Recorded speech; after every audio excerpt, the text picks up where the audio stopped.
Hi, Dr. Bradshaw here, welcoming you functional medicine patients in. Today's video is talking and going over a food sensitivity test. So the company we're using is called Precision Point.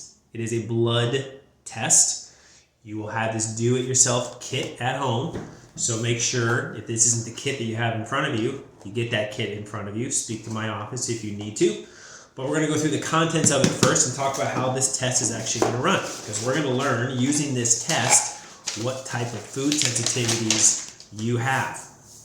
So, first things first, this big single-sided instruction sheet is going to walk you through all this. I'm going to do that with you in video format here today. We're going to need to look at this requisition form, and you'll fill this out. This is also single-sided. There's going to be a section right here for you as the patient to fill out your demographics. This highlighted area right here is the date, time of your blood sample, and whether you were fasting or not. Doesn't matter if you are or not, just you need to know whether you were or not. Fasting means you haven't eaten any food at all in this particular day, this sun cycle, prior to doing this. So very likely you have had some food before running this. You would select no, not fasting. If you haven't eaten yet today, select yes for fasting. And then there's a section right at the bottom. You'll need to print your name right here and then sign and date right here, that this is actually your blood and your information. Okay? So that's that. Put that aside. You'll have a silver baggie, looks like this. We're gonna need that. You're gonna have another baggie in here. It's gonna look like this. It's got a bunch of stuff in it. We'll talk about its contents in a moment. You should have a UPS label to go in on a USPS bag, which is what the sample will go in when we're done. So we'll set those off to the side. We'll come back to that. And let's go through this plastic bag right here. Let's open it up. You want to make sure you have all things present and accounted for.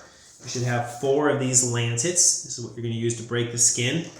And get our sample of blood, 2 gauze pads. You probably won't need to use all of those or all of those lancets, but they provided them anyway. 4 Band-Aids. You hopefully only need to use 1 of those. And then you have this little label that says Precision Point right on it. You're going to want to write your name, your date of birth, and just like this requisition form, today's date and the time, same information you put right here, you're going to put on this card right here. And we'll show you where to put this a little bit later on. So you write that name, date of birth, the date that you're doing this blood sample, and the time that you're going to take this blood sample. So that's all that. So make sure that's all there. And then you're going to also open up your silver bag. You're going to tear off the top. And you're going to open it up. And you'll find your test kit. You need that. And there'll be this little orange tan wafer square inside. Keep that inside this bag. It's very important. In fact, this silver bag is resealable with a Ziploc top because you're going to send this back in the box, and the box will go back to the inside the UPS bag, go off to the lab. So anyway, you're going to keep this aside. Don't throw it away. That's my point. We'll come back to that. Okay, so we have everything we need. Now let's talk about running through this test. First thing you're going to do is you're going to go wash your hands, warm soapy water for 30 seconds, and make sure you really clean the ends of your fingertips, particularly all 8 fingers, not thumbs, because you're going to be pricking those, or at least one of those. So you want to clean all that off, get those nice and ready for a blood draw. It doesn't hurt as well to rub them pretty vigorously while you're washing them to get some blood flow in there to promote better blood flow. Some of you may have excellent blood flow in your fingers. Some of you may not have as good. So rubbing those fingers while you're soapy water, just get some blood flow in there and make that warm water as well to boot. Okay, next, select a finger that you want to draw blood from. So let's say it's going to be your index finger. You're going to take that finger and with your other hand, grab a lancet, twist off the top of this so that this comes off. This is now trash.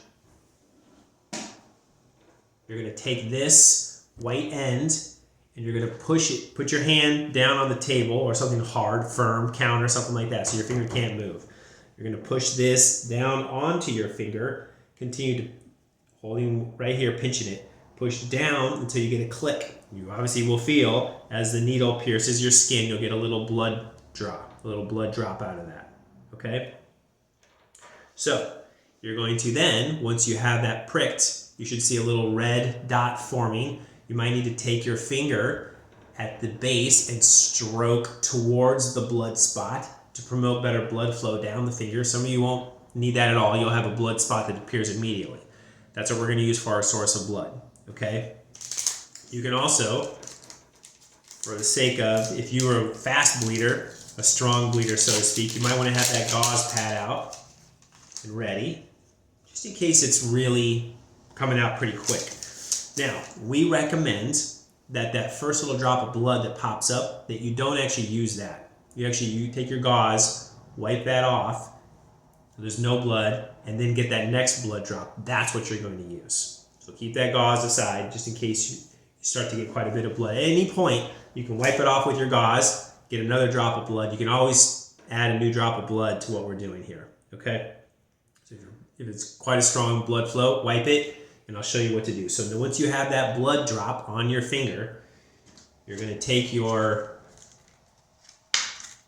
kit and you're going to open it up. You're going to see these little four, almost like long extended Q-tips. These tips are what are going to absorb the blood, and just those tips, okay? So what you do is you want these tips to go down. So don't use your finger and drop like this and try to drop the blood on here. That's a no-no. I should show you like this. Don't do that. You want to turn the finger over, take this, and drop that right onto the blood spot. And you're going to want this entire end of that Q-tip. You can see the whole thing from top to bottom. You want that whole thing to be red. Okay, if it's only half filled with blood, it's not good enough. If you have too much blood and you get blood up onto this plastic part up higher here, that's too much. You just need to put it on there and hold it until that whole Q-tip becomes saturated with blood. Left to right, front to back, top to bottom. Okay, so look at it and see that the whole thing is covered. And then you do the same thing with the next one. And the next one. And the next one. Okay, now, if you're not getting great blood out of that finger, maybe you're only able to do this tip and that's full, and then you're like, I can't get any more. No problem. Set your kit down. Wipe off whatever you got left on that finger with the gauze. Take another lancet, screw top off, middle finger or ring finger, whatever, put it on the table, put it on there, pop, get that new blood flow in that finger. And again, you might need to stroke the finger to get blood to push out of that hole that you just created. And again, you'll take the remaining Q-tip endings and you'll go right in the middle finger then and get that filled with blood and that to fill with blood and that to fill with blood. All four of them need to be the exact same, okay? And that's important. Sometimes it might take 20 seconds to get enough blood if you're not a strong bleeder to get that to fill up. So just be patient. You can take it off, stroke the finger some more, get some more blood, put that spot back on there, okay? What you don't want to do is touch these endings to anything else, which is why it's important to turn it over, set it down, sort of face up like that. I'm not sure you can see that on the video. There we go. You can see it's sticking up, nothing's touching it. And then grab it again till you get all four done. All right, so now we're all four done. We're going to close this up. So we're going to put it, just literally take that plastic, hear it snap, we're good. This is going to go back into your silver bag. Again, make sure that orange square stayed in there. That goes back in with the orange square. We're going to Ziploc it back up. Seal it. Okay? There, that's done. Wipe off your finger. Use a Band-Aid if you need to. Multiple fingers, 3 fingers, whatever. Put Band-Aids on there.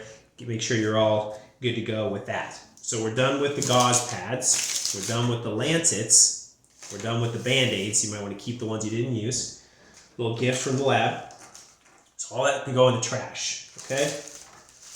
And then, that being said, let's put those right there. We need to label. Oh, you know what? I almost forgot. It's a good thing that I looked at that. We forgot. So that little plastic clamshell device that has your 4 Q-tips in it, you do need to take this precision point label, again, name, date, time, and the day that you took this sample, right? Sure that's written on there. You're going to take that, peel it off. It's just a sticker. You're going to peel that off, and you're going to put that on the back side of your clamshell device. There's a little QR code there. You're going to go right over the top of that. Okay? So it's going to look just like that. Now that goes back into your silver bag and seal it up.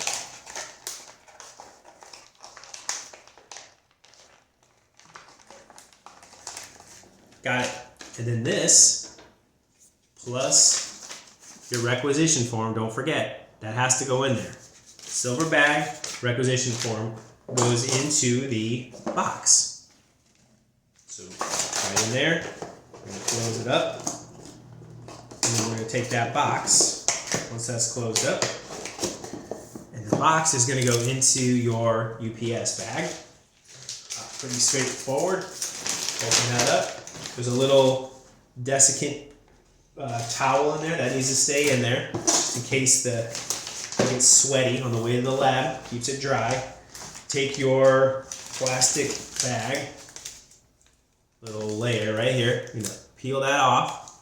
So now then you can actually stick the bag together on one end, seal it up, and then on the back side, you'll have this little white space right here. That's a gap. You're going to take this sticker that came with it, you're going to peel it off, and you're going to stick that right onto there. So it's stuck right onto that white area. And now you're done. All you need to do now is to drop this off at a UPS lab. There are several, or UPS store. There are several of those here in Wilmington area. If you're not in the Wilmington area, just look up your the most closely located UPS store. You want to make sure this is a biological substance. You want to make sure when you check in with your UPS company location that they accept biological substances of category B. Just make sure. This will actually be going overnight, so we recommend that when you drop this off, you do it where the next day is a business day. So we don't recommend sending this off on a Sunday. Wait until a Monday or Tuesday, etc. So if the next day is a business day, you will know that it'll arrive at the lab with no problems. Okay? And then you're set. We should have the results back. It usually takes about 10 business days to get the results back.